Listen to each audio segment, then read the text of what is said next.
Halo semua, kembali lagi bersama admin di channel Pejuang Kedinasan.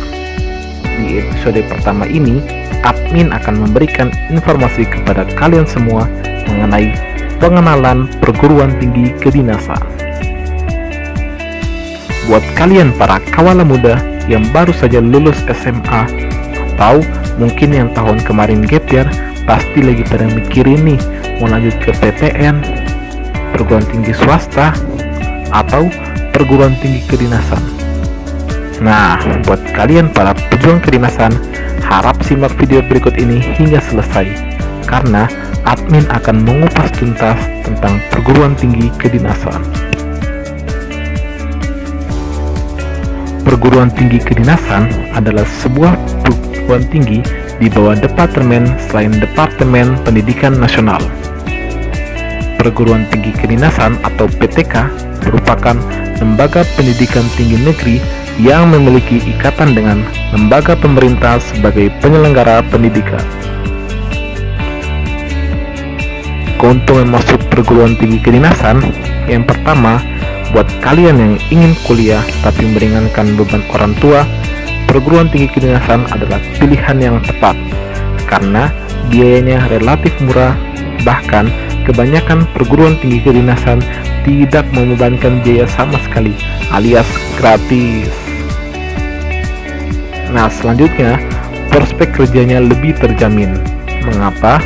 Karena perguruan tinggi kedinasan dinaungi langsung oleh kementerian atau lembaga atau badan tertentu, maka prospek kerjanya lebih terjamin. Kalian akan mempunyai peluang besar untuk masuk ke lembaga tersebut. Bahkan ada yang lulusannya langsung jadi PNS. Nah, keuntungan ketiga nih, kalian akan punya teman dari berbagai wilayah. Karena pada umumnya pelamar PTK tidak berasal dari satu wilayah saja, melainkan dari berbagai wilayah di Indonesia. Bila lolos PTK, tentunya kamu akan memiliki teman dari berbagai penjuru di Indonesia. Dengan begitu, relasi menjadi lebih banyak dan luas. Nah, selanjutnya nih, bila kamu telah menjadi mahasiswa atau taruna di perguruan tinggi kedinasan, kalian akan diwajibkan memakai seragam saat perkuliahan, dan bahkan ada beberapa perguruan tinggi kedinasan yang mewajibkan memakai baju dinasnya saat pulang ke daerah. Cocok nih buat kalian yang mau bikin mantan nyesel. Nah, keuntungan selanjutnya nih, ada beberapa PTK yang menyediakan uang saku atau tunjangan ikatan dinas. Lumayan kan buat nabung atau buat nambah uang jajan.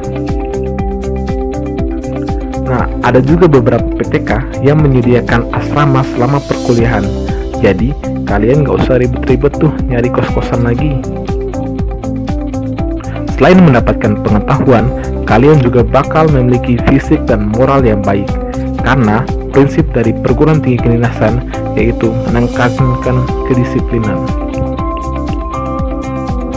Bukan hanya akademis, perguruan tinggi kedinasan juga mengajarkan skill khusus, karena di PTK lebih mengutamakan sistem pendidikan yang mengarah pada pembekalan kemampuan teknis.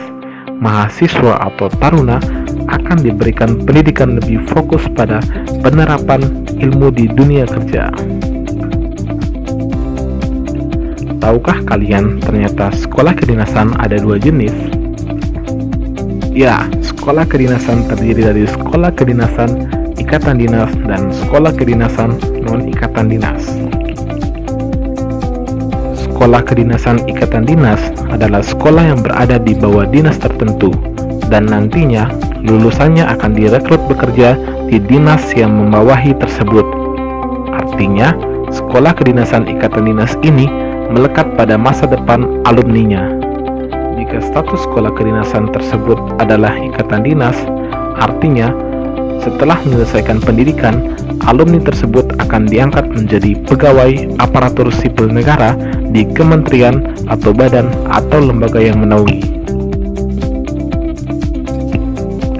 Nah, perlu Anda ketahui nih, sekolah ikatan dinas dibagi lagi menjadi dua, yaitu ikatan dinas 100% dan ikatan dinas tidak 100%. sekolah kedinasan dengan ikatan dinas 100%, mahasiswanya akan mendapat berbagai tunjangan.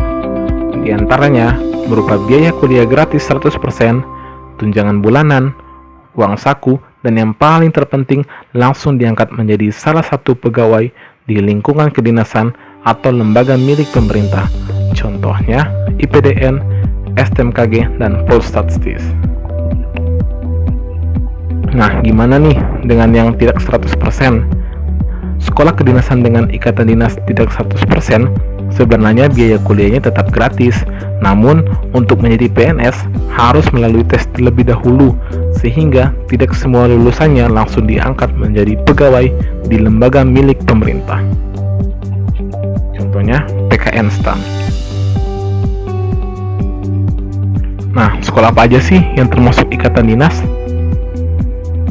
Untuk saat ini, ada 8 badan atau lembaga kedinasan yang berstatus ikatan dinas sesuai dengan peraturan dari Kemenpan RB.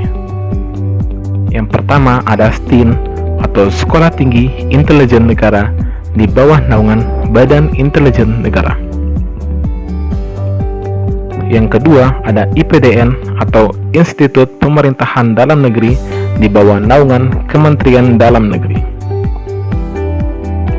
Yang ketiga ada STMKG atau Sekolah Tinggi Meteorologi, Klimatologi, dan Geofisika di bawah naungan Badan Meteorologi, Klimatologi, dan Geofisika. Yang keempat ada 22 sekolah perhubungan di bawah naungan Kementerian Perhubungan. Yang kelima ada PKN STAN atau Politeknik Keuangan STAN di bawah naungan Kementerian Keuangan. Yang keenam ada Polstatstis atau Politeknik Statistika di bawah naungan Badan Pusat Statistik. Yang ketujuh ada STSN atau Sekolah Tinggi Sandi Negara di bawah naungan Badan Cyber dan Sandi Negara. Dan yang kedelapan ada Poltekim dan Poltekip, yaitu Politeknik Imigrasi dan Politeknik Ilmu Permasyarakatan di bawah naungan Kementerian Hukum dan HAM. Selain adanya sekolah kedinasan ikatan dinas, ada juga nih sekolah kedinasan non-ikatan dinas. Sekolah kedinasan non-ikatan dinas bukan berarti setelah lulus sekolah tidak langsung kerja.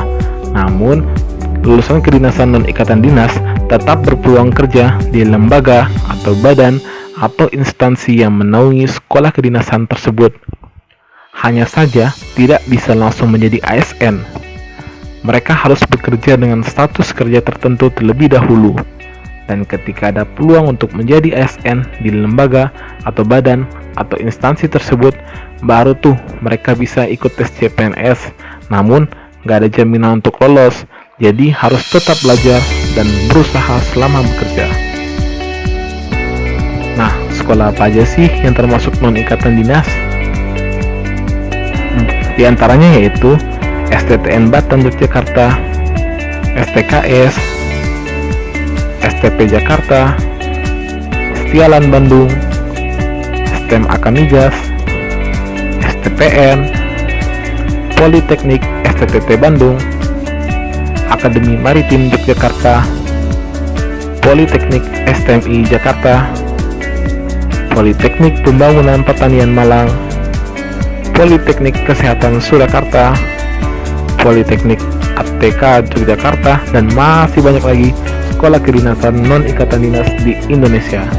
Untuk lebih lengkapnya, silakan subscribe akun admin yaitu Pejuang Kedinasan. Pertanyaan yang sering muncul di para pejuang kedinasan, yang pertama, apakah bisa mendaftar 2 sekolah kedinasan ikatan dinas yang berbeda? Jawabannya adalah tidak. Mengapa?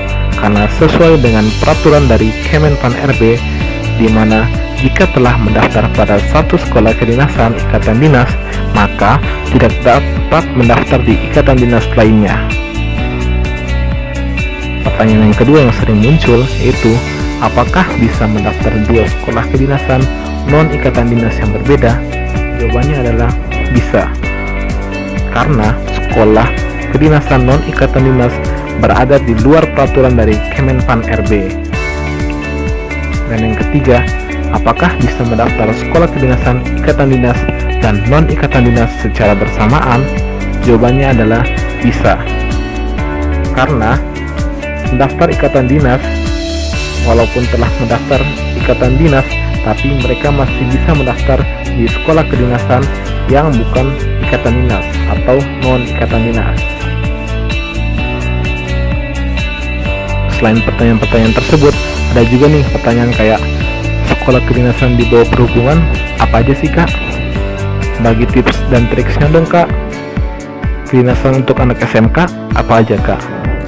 Tesnya bagaimana sih kak? Jadwal tes tahun ini kapan sih kak?